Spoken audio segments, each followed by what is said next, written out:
Aujourd'hui, on va parler de René Descartes, le philosophe qui a littéralement décidé de tout reprendre depuis zéro. Il naît en 1596, en France, dans une petite ville qui porte maintenant son nom, Descartes. Enfant, il est souvent malade.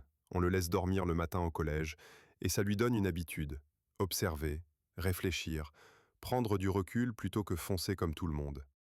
Il fait des études chez les jésuites, puis devient soldat, voyage en Europe, et là, il se rend compte d'un truc. Chaque pays est persuadé d'avoir la vérité. Les coutumes changent, les opinions changent, alors où est le solide là-dedans? C'est de là que lui vient son idée centrale.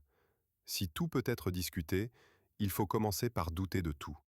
Un soir de 1619, il raconte avoir eu une série de rêves qui le marquent profondément. Il y voit comme une mission personnelle, chercher une méthode pour bien conduire sa raison. Plus tard, il écrit son livre le plus célèbre, Le Discours de la méthode, où il pose sa phrase devenue culte. Je pense, donc je suis.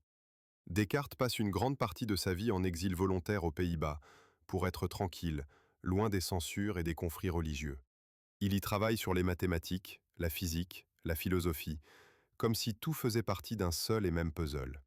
À la fin de sa vie, il est invité en Suède par la reine Christine pour lui donner des cours de philosophie. Il doit se lever très tôt dans le froid, lui qui avait toujours travaillé au chaud, au lit, et il tombe malade. Il meurt en 1650, à 53 ans.